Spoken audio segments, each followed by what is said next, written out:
En las Naciones Unidas debe ser un alcalde visitante. Fíjese lo que él hace en 2 meses. Todo lo que usted podría ir de ciudad en ciudad 2 meses cada vez. Voy a regresar a esto, pero sí tenemos preguntas de la audiencia que hemos recolectado y algunas también en línea.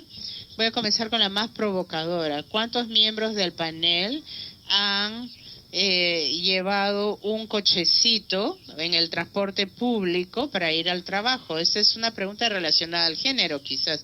El punto, creo, es que esta pregunta se refiere a que las necesidades del público tienen que recibir atención sobre cómo llega la gente al trabajo, por ejemplo. Ahora, usted, alcalde, ahora que tiene este nuevo plan para días sin auto, ¿qué sugiere a la persona que pregunta sobre tener más accesibilidad para un segmento más amplio de la población, la gente con niños en este caso? No quiero evitar la primera pregunta. Yo tengo un bebé, entonces sí, llevo a mi bebé en cochecito, tomo el transporte público porque creo que tengo que dar el ejemplo y creo que la gente debe ver al alcalde ir al trabajo en bus, de ida, de regreso. Hay recetas muy buenas, pero piensan a veces que no son buenas para ellos, sino los que lideran ciudades más grandes están más bajo la lupa. Yo creo que no hay nada malo en que la gente aspire a vivir en ciudades más grandes, pero creo que los alcaldes de ciudades más grandes tienen una gran responsabilidad de recibir dinero del gobierno nacional. Siempre que comienzo con un nuevo trabajo trato de hacer algo simbólico. En este nuevo trabajo me di cuenta que el reloj famoso de 200 años no había funcionado por los primeros 4 años. Entonces dije, bueno, no hay que llegar tarde a ningún sitio, arreglemos el reloj. Esto fue simple, fácil y se arregló el reloj muy rápidamente, pero otros alcaldes comenzaron a hacer lo mismo. Y yo creo que en ciudades más pequeñas, yo creo que dio el mensaje a los alcaldes y a las ciudades de que hemos perdido mucho tiempo y metafóricamente nos estamos poniendo al día con todo este tiempo perdido. Entonces, el alcalde de Nueva York, Londres, grandes ciudades, Barcelona, eh, creo que el subir los estándares es bueno. Y yo creo que no es solo la infraestructura en las ciudades más pequeñas que resolverán este tipo de cosas. La educación no significa solamente una buena escuela, sino la ópera, la biblioteca, cosas que las metrópolis tienen en abundancia y otras ciudades no tienen. Yo creo que la infraestructura cultural que hace que las ciudades sean atractivas tiene más que ver con el poder suave que con el fuerte. No es solamente las armas, el dinero, sino también el poder suave, la cultura que atrae a la gente a las ciudades más grandes. Muy bien, gracias. Tenemos otra pregunta aquí de Mandesi Roca Torreson y tiene que ver con la corrupción. Esencialmente pregunta si el desarrollo sostenible puede tener éxito o no, dado lo que percibimos, eran los niveles de corrupción en diversos niveles. No sé si desde el punto de vista de alguno de los panelistas hay una respuesta para eso. Para cualquiera que quiera responder, les lanzo la pregunta. Sí, es un hecho. Yo creo que tenemos que hacer trabajo muy vigoroso para desenraizar la corrupción en la vida pública. Es un elemento fundamentalmente importante. El costo es grande, naturalmente. Tenemos casos en los que un servicio que se suponía costar X% costaba 10 veces más por todas las otras cosas que le añadían.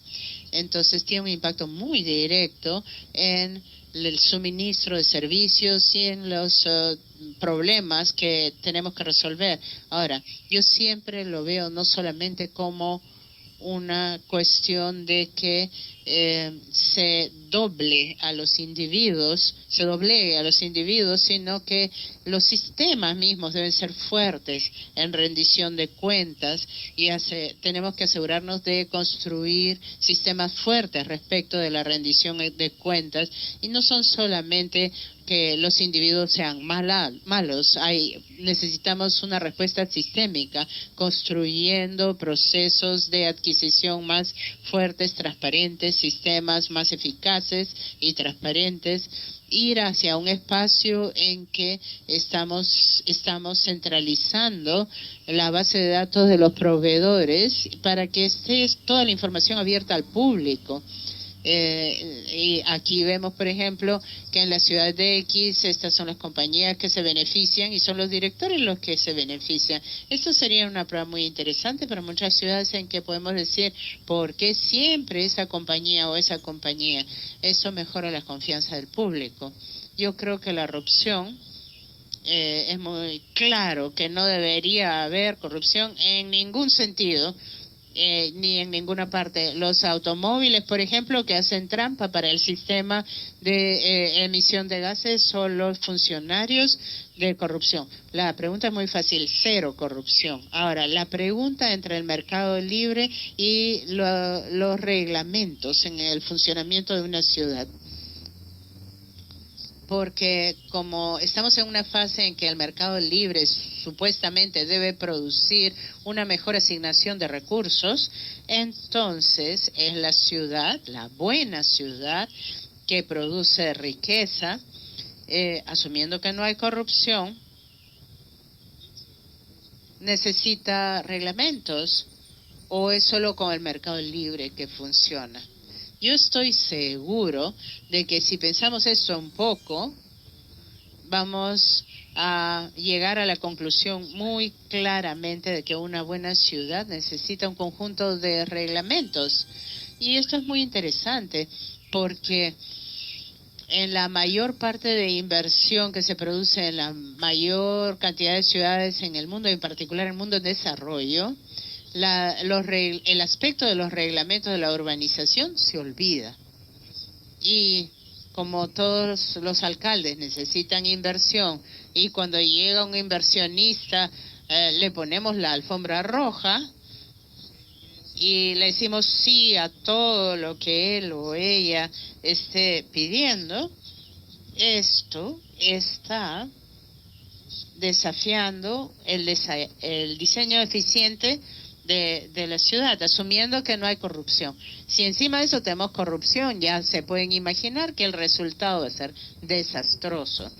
Pero incluso si asumimos que no hay corrupción, la siguiente frontera es cuál es el equilibrio correcto entre el mercado libre y los reglamentos en mejorar la estructura urbana y construir la estructura urbana. Porque eso es muy importante, porque si usted tiene un sector de inversión que sabe muy bien qué cosa quiere, pero una autoridad local muy débil, que no tiene ninguna capacidad de aplicar un buen conjunto de reglamentos o incluso que se puede comprar y corromper muy fácilmente, entonces el resultado urbano se hace muy improductivo. Y yo creo que este es uno de los asuntos clave respecto de la productividad de la urbanización. Muchas gracias. Sí, yo creo que tiene toda la razón. Yo creo que nadie diría que los mercados van a obtener las soluciones apropiadas, sobre todo respecto de las externalidades negativas de las ciudades que tienen ya mucho tiempo y que no se resuelven. ¿Sabe?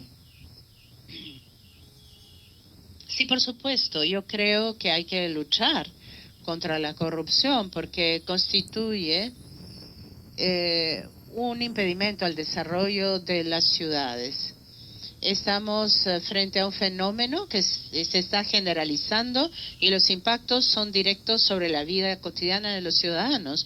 Cuando hacemos negocios donde ha habido corrupción, la eficacia de las inversiones son cuestionadas Y por supuesto, como decían los colegas, las autoridades de control, el sistema de control, se ocupe de este fenómeno de la corrupción. Pero también creo que los ciudadanos tienen un papel muy importante que desempeñar en este control y en la eliminación de la corrupción, porque lo que constatamos es que el ciudadano contribuye. Cuando, por ejemplo, va a pagar 10 veces el costo del servicio, lo único que hace es alentar esta corrupción. Y también, entonces, se necesita que la sociedad civil desempeñe su papel y denuncie lo que sucede, y el sistema judicial tiene que juzgar a estas personas para dar ejemplo y por supuesto limitar el fenómeno. Es un fenómeno que se generaliza hoy en día. Incluso se toma en cuenta en el cálculo del costo de las inversiones.